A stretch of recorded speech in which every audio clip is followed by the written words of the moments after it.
Assalamualaikum warahmatullahi wabarakatuh. Alhamdulillah. Alhamdulillahilladzi hadana lihadza wa ma kunna linahtadiya laula an hadanallah. Asyhadu an la ilaha illallah wahdahu la syarika lah syahadatan tunji qailaha minan nar. Wa asyhadu anna Muhammadan abduhu wa rasuluhu la nabiyya ba'dah. Allahumma salli wa sallim ala nabiyyina Muhammadin wa ala alihi wa ashabihi wa man istanna bi sunnatihi ila yaumiddin, amma ba'd. Ayyuhal ikhwah wal akhwat, alhamdulillah, pada hari ini kembali kita akan melanjutkan pembahasan kita dalam kitab Riyadhus Shalihin. Dan kita berharap mudah-mudahan Allah Subhanahu wa taala senantiasa memasukkan kita dalam golongan hamba-hambanya yang senantiasa mensyukuri segala nikmat yang Allah berikan kepada kita. Karena sungguh banyaknya nikmat yang Allah Subhanahu wa taala berikan kepada kita, kita manusia tidak akan pernah sanggup untuk mengiranya atau menghitungnya. Di dalam Al-Quran dikatakan, wa in ta'uddu ni'matallahi la tuhsuha. Kalau seandainya engkau mencoba untuk mengira nikmat yang Allah berikan kepadamu, la tuhsuha, kamu tidak akan pernah sanggup untuk mengiranya ataupun menghitungnya. Maka di sini ayyuhal ikhwah wal akhwat, jelas sekali ya bahwasanya kesyukuran ini adalah merupakan hal yang sangat penting, karena berbagai macam nikmat yang kita rasakan saat ini sungguh sangat banyak dan kita tidak akan sanggup mengiranya, semuanya berasal dari Allah Subhanahu wa taala. Salawat dan salam kepada Nabi kita Muhammad sallallahu alaihi wasallam, Nabi akhir zaman. Kita berharap mudah-mudahan Allah Subhanahu wa taala senantiasa memudahkan kita dalam mengikuti sunnah-sunnah Rasulullah sallallahu alaihi wasallam. Ayo ikhwah wal akhwat, kembali kita akan melanjutkan kajian kita dalam kitab Riyadhus Shalihin. Dan kita sudah sampai kepada hadis yang ke-146, di mana hadis ini adalah hadis yang berasal dalam kitab Al-Iqtisad fil Ibadah, ya, bersederhana di dalam masalah ibadah. Taib, wa an Anas radhiyallahu anhu qala, dari Anas bin Malik radhiyallahu an, adalah seorang sahabat Nabi sallallahu alaihi wasallam yang dikatakan beliau adalah orang yang bersama dengan Nabi sallallahu alaihi wasallam membantu Rasulullah sallallahu alaihi wasallam. Maka kita dapatkan bahwasanya Anas bin Malik ini senantiasa membantu Nabi sallallahu alaihi wasallam dalam urusan-urusan harian Nabi sallallahu alaihi wasallam. Dan di sini juga lah kita akhirnya dapatkan dari beliau bagaimana akhlak Nabi Sallallahu Alaihi Wasallam kepada pembantunya.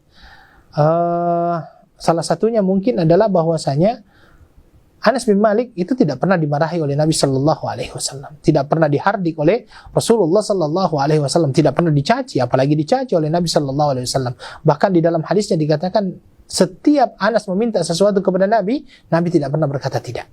Ini adalah merupakan sebuah akhlak yang sangat luhur dari seorang majikan. Ya, bisa kita katakan majikan terhadap pembantunya. Dan ini perlu untuk dicontoh oleh semua Muslim yang mengaku dirinya sebagai pengikut Rasulullah Sallallahu Alaihi Wasallam. Ini hadis dari Anas bin Malik radhiyallahu anhu. Beliau mengatakan apa? Dakhala an-Nabiy sallallahu alaihi wasallam al-masjidah. Pernah satu hari Nabi sallallahu alaihi wasallam masuk ke dalam Masjid An-Nabawi. Ya, masjid. Masuk masjid. Dan masjid yang dimaksud di sini adalah Masjid An-Nabawi. Masjid Nabawi, Masjid Nabi Sallallahu Alaihi Wasallam yang ada di kota Madinah Al-Munawwarah, yang mana bahwasanya masjid ini adalah masjid yang mempunyai keutamaan. Ya, yang dikatakan oleh Nabi Sallallahu Alaihi Wasallam keutamaannya sama dengan 1000 kali sholat dibandingkan masjid yang lainnya. Kalau kita lihat hanya ada 4 masjid. Ya, kalaupun ya 4 masjid yang mendapatkan keistimewaan di muka bumi ini oleh Nabi Sallallahu Alaihi Wasallam. Yang pertama Masjidil Haram yang ada di Mekah. Ya, semoga Allah Subhanahu Wa Taala secepatnya mengangkat penyakit ini dan mengizinkan kembali kita untuk bertawaf di dalam Masjidil Haram. Yang mana kata Nabi Sallallahu Alaihi Wasallam, sholat di dalamnya sekali sama dengan 100.000 kali sholat dibandingkan masjid yang lainnya. Kemudian yang kedua adalah Masjid An-Nabawi yang ada di kota Madinah Al-Munawwarah. Dan kita juga berharap mudah-mudahan Allah mengangkat penyakit ini sehingga kita bisa mengunjunginya seperti sedia kala. Dan yang ketiga adalah Masjid Al-Aqsa yang ada di Palestina, 500 kali salat dibandingkan masjid yang lainnya. Dan yang terakhir adalah Masjid Quba, karena memang itu juga disampaikan oleh Nabi, man tawadda'a fi baitihi thumma shalla salatan thumma dhahaba man tawadda'a fi baitihi ثم ذهب إلى مسجد قباء فصلى فيها صلاة kataballahu lahu ajruhu mislu ajri umrah atau kama qala Nabi sallallahu alaihi wasallam. Barang siapa yang berwudu di tempat dia tinggal kemudian dia berangkat menuju ke Masjid Quba dan melaksanakan salat di dalamnya, salat apa saja, maka Allah akan memberikan kepadanya pahala sama dengan pahala umrah. Dan di dalam hadis yang kita baca ini Nabi memasuki Masjid An-Nabawi, ya.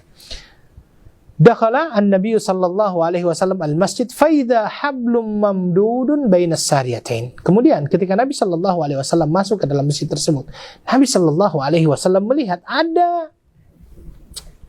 tali, ya, ada tali yang diikatkan di antara dua tiang. Ya, ada tali yang diikatkan di antara dua tiang. Jadi Nabi sallallahu alaihi wasallam bertanya-tanya, "Ini apa ini?" Maka Nabi bertanya, "Ma hadzal habl?" Ini tali apa ini? Kok ada tali yang diikatkan di dalam masjid? Kemudian akhirnya para sahabat Nabi sallallahu alaihi wasallam menyatakan, "Hadza hablun li Zainab." Ini adalah merupakan tali yang dibuat oleh Zainab. Kenapa Zainab melakukan hal tersebut? Karena kata para sahabat, fa idza fatarat ta'allaqat bih, ketika dia melaksanakan salat dan dia dalam keadaan agak malas-malasan, maka biasanya dia berpegangan dengan tali ini. Ya, agar dia tetap bisa melaksanakan salat dalam keadaan mungkin penat atau apa, dan dia bisa berpegangan dengan tali tersebut. Faqala Nabi sallallahu alaihi wasallam, kemudian ketika Nabi sallallahu alaihi wasallam mendengarkan penjelasan daripada mendengarkan daripada sahabat Nabi sallallahu alaihi wasallam, kemudian Nabi berkata, "Hulluhu," lepaskan, buka tali tersebut. Hulluhu, lepaskan, buka tersebut. Kemudian Nabi memberikan sebuah petunjuk. Apa kata Nabi sallallahu alaihi wasallam? Liyusalli ahadukum nasyatahu. Hendaklah seseorang di antara kalian melaksanakan salat di waktu dia dalam keadaan bersemangat. Tapi jangan disalahartikan. Maksudnya di sini ada kewajiban yang perlu untuk kita laksanakan. Salat 5 waktu tidak ada istilahnya malas-malasan di situ. Walau bagaimanapun kita harus salat. Ya, jadi jangan dikatakan, oh, Nabi sendiri mengatakan kita baru sholat kalau seandainya ada semangat. Tidak, ya, tidak, sama sekali tidak. Tetapi yang dimaksud di sini kalau seandainya perkara-perkara itu adalah berkenaan dengan masalah sholat-sholat sunnah misalnya, ataupun mungkin dikarenakan terlalu penat, mungkin dia bisa meringankan sholatnya. Ya, kalau seandainya dia terlalu penat. Inilah maksud daripada liusalli ahadukum nasyatahu, hendaklah dia melaksanakan salat dalam keadaan dia bersemangat, tidak dalam keadaan mengantuk. Fa idza fatara falyarkud, tetapi kalau seandainya dia dalam keadaan penat, capek, mengantuk, tidur dulu. Ini yang disampaikan oleh Rasulullah sallallahu alaihi wasallam, dan ini adalah hadis muttafaqun alaih. Maka di sinilah ya ikhwah wal akhwat, kita perlu mengambil pembelajaran di dalam hadis ini. Apa itu? Bahwasanya di dalam kita menjalankan ibadah ini biasanya manusia terbagi menjadi 3 golongan. Yang pertama golongan itu adalah golongan al-mutasahilun. Golongan al-mutasahilun itu yang bagaimana? Golongan yang terlalu menggampangkan ibadah. Golongan ini adalah golongan orang-orang yang tidak terlalu serius di dalam menjalankan ibadah. Maksudnya apa? Ya mungkin saja kalau seandainya sudah datang waktu sholat, dia sengaja lambatkan. Yang mutasahilun, ya, yang dinamakan dengan salat sunnah, qabliyah, ba'diyah, tidak pernah dia laksanakan. Mutasahilun. Bahkan mungkin ada yang mengatakan, ini kan hanya sunnah. Ya, ini kan hanya sunnah. Kata-kata ini kan hanya sunnah. Saya masukkan dalam kategori orang-orang yang mutasahilun, terlalu meremehkan masalah ibadah. Mutasahilun. Ya, ini yang pertama. Kemudian yang kedua adalah orang-orang yang ghali, yang gulu dalam melaksanakan ibadah. Gulu dalam melaksanakan ibadah misalnya apa? Senantiasa berada di masjid dan dia tidak mau keluar-keluar. Mulai dari pagi sampai pagi lagi, dia melaksanakan sholat. Sholat apa saja dilakukan. Dan pekerjaannya akhirnya terbengkalai. Ini juga masuk dalam kategori ghalun. Ataupun orang yang berlebih-lebihan di dalam melaksanakan yang namanya ibadah. Dan ini juga adalah sesuatu yang dilarang oleh Nabi sallallahu alaihi wasallam. Kita masih ingat 3 orang yang datang ke rumah para istri Nabi sallallahu alaihi wasallam mempertanyakan bagaimana ibadahnya Rasulullah. Kemudian setelah itu di antara mereka ada yang mengatakan, saya akan senantiasa sholat malam dan tidak mau tidur. Di antara mereka ada yang mengatakan, kalau begitu saya tidak akan senantiasa berpuasa dan tidak mau berbuka. Di antara mereka ada yang mengatakan, kalau begitu saya tidak mau menikah. Kemudian didatangi oleh Rasulullah sallallahu alaihi wasallam. Nabi mengatakan apa? Fa ayyukum misli? Siapa di antara kalian yang sama dengan saya? Di sini fa ayyukum misli? Siapa di antara kalian yang sama dengan saya? Itu kata Nabi sallallahu alaihi wasallam. Saya adalah orang, kata Nabi sallallahu alaihi wasallam, atqakum, orang yang paling bertakwa di antara kalian, wa akhsyakum, orang yang paling takut kepada Allah di antara kalian. Akan tetapi Nabi sallallahu alaihi wasallam berpuasa dan berbuka. Nabi sallallahu alaihi wasallam melaksanakan salat malam dan juga tidur. Nabi sallallahu alaihi wasallam menikah. Ini yang disampaikan oleh Rasulullah sallallahu alaihi wasallam. Maka ini adalah golongan yang kedua. Golongan yang ketiga ini yang terbaik. Mutawassit. Pertengahan. Tidak terlalu meremehkan tapi juga tidak terlalu ghalin ataupun tidak terlalu berlebih-lebihan. Nah, ini dan yang ketiga ini adalah mutawassit, pertengahan, tidak meremehkan, menjalankan kewajibannya, mencukupinya dengan arkan, rukun-rukunnya, kemudian kewajiban-kewajibannya, sunnah-sunnahnya semuanya dilaksanakan. Dan inilah yang terbaik. Karena Nabi Shallallahu alaihi wasallam sendiri menyatakan bahwasanya khairul a'mali ma dama wa in qalla. Segala yang terbaik itu adalah yang berterusan walaupun ianya sedikit. Khairul umur awsatuha. Sebaik-baik perkara adalah pertengahan. Jangan berlebihan. Ya, jangan juga terlalu meremehkan. Maka di sini ayyuhal ikhwah wal akhwat, seseorang yang melaksanakan ibadah hendaklah dia tidak membebankan dirinya sesuatu yang dia sendiri tidak sanggup untuk melaksanakannya.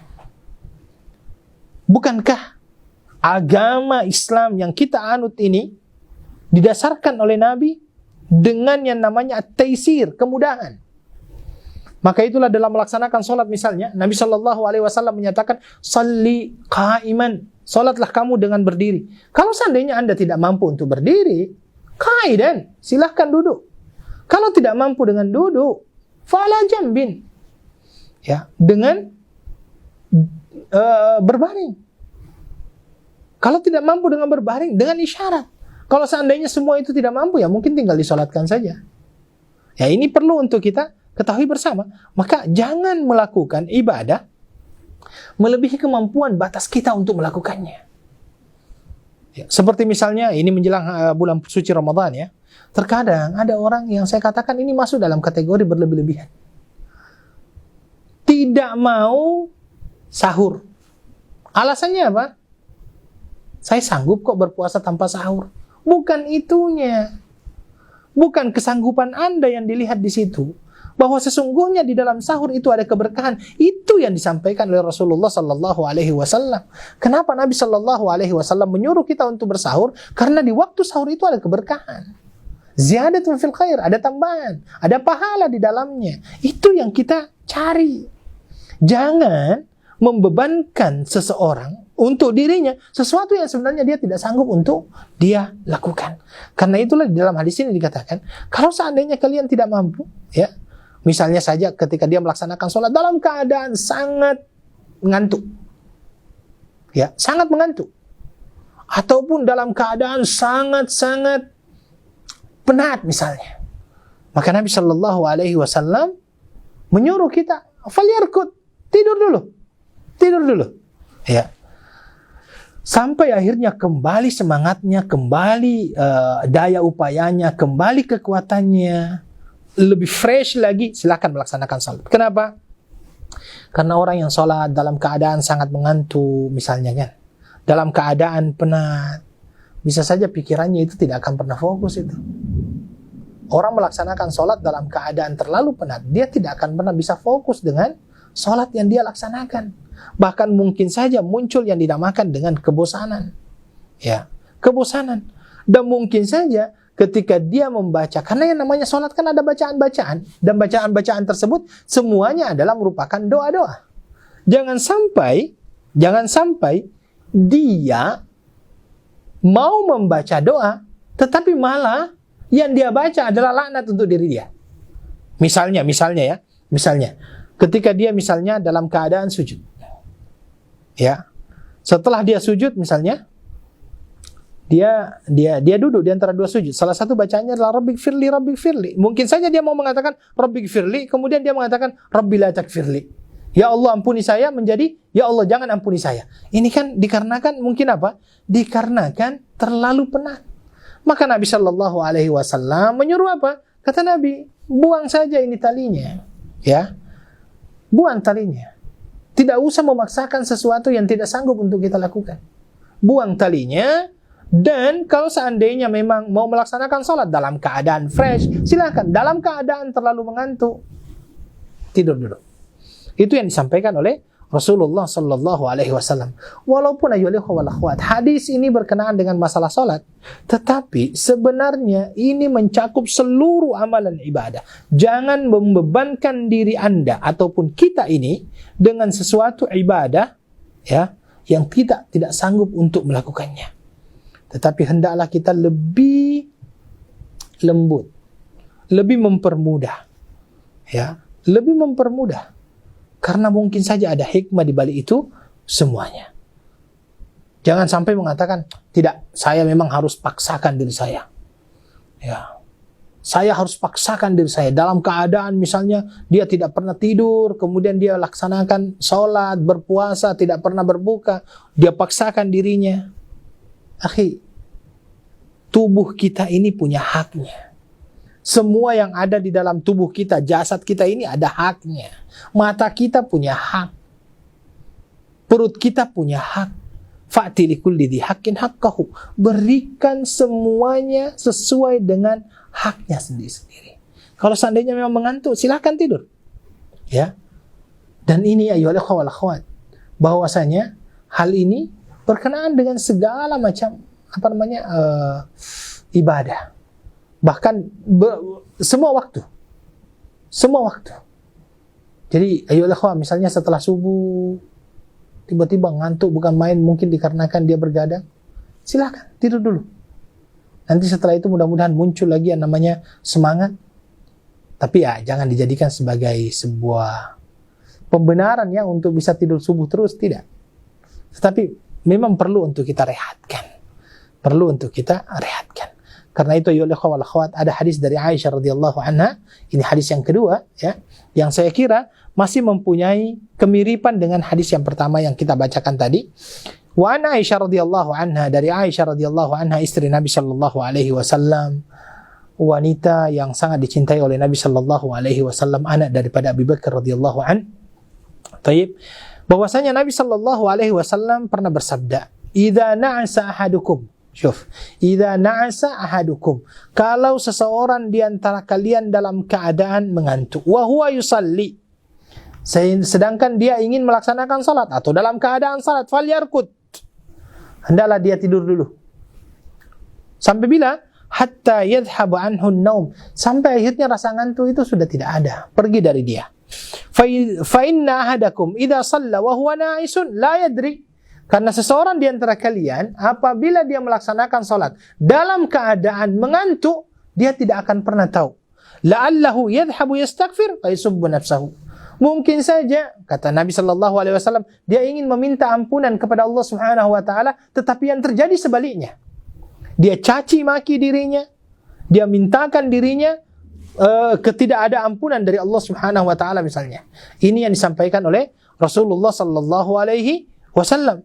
Misalnya saja kalau seandainya dia dalam keadaan sangat mengantuk seperti yang saya sampaikan tadi, dia meminta agar diberikan syurga, tetapi dikarenakan sangat mengantuk, mungkin saja lain yang dia minta. Ya. Mungkin dia mengatakan inni as'alukal jannat, tapi yang diminta selain itu, wa na'udzubillahi min dzalik. Maka itu ayyuhal ikhwah wal akhwat, Islam ini adalah agama yang sangat didasari dengan yang namanya kemudahan. Jangan mempersusahkan Islam. Ya, jangan menyusahkan, jangan membuat kesusahan untuk umat ini. Tidak. Dia adalah dasarnya kemudahan, tetapi ingat, jangan dimudah-mudahkan. Karena terkadang ketika kita mengatakan Islam itu mudah, dia pun mudah-mudahkan. Ini masuk dalam kategori al-mutasahilun. Azan datang, azan dikumandangkan, waktu sholat masuk, nanti. Sholat zuhur dikerjakannya menjelang asar. Sholat asar dikerjakan menjelang maghrib. Sholat maghrib dikerjakan menjelang isya. Sholat isya dikerjakan menjelang subuh. Naudzubillah. Ini juga tidak seperti itu Islam. Islam memberikan kemudahan kepada kita. Ketika kita tidak mampu untuk melaksanakan, dikarenakan ada uzur yang diterima oleh syariat, silahkan. Seperti misalnya ketika kita dalam keadaan di bulan suci Ramadan, diwajibkan bagi kita untuk berpuasa. Tetapi dalam keadaan kita bepergian misalnya, atau dalam keadaan kita sakit yang tidak mampu untuk kita berpuasa, Islam memberikan kemudahan dalam masalah itu. Boleh kita untuk berbuka dan menggantinya di hari yang lain. Ini maksud daripada kemudahan, bukan dengan tidak berpuasa dan tidak menggantinya sama sekali. Ini salah. Ya, Islam adalah agama mudah, agama yang mudah, tetapi jangan dimudah-mudahkan. Ya, karena Islam adalah agama yang agama yang memberikan kepada kita kemudahan yang dinamakan dengan rukhsah, dengan waktu dan tempat yang tertentu. Syukran, saya kira itu yang bisa saya sampaikan. Ya, kembali saya katakan, stay safe, stay at home. Ya, mudah-mudahan Allah mengangkat penyakit ini dan akhirnya menggapaikan kita di bulan suci Ramadan dengan penuh keimanan, mengharapkan ridho dari Allah, pahala dari Allah, dan juga dengan penuh keamanan. Syukran. Subhanakallahumma bihamdika asyhadu an la ilaha illa anta astaghfiruka wa atubu ilaik. Assalamualaikum warahmatullahi wabarakatuh.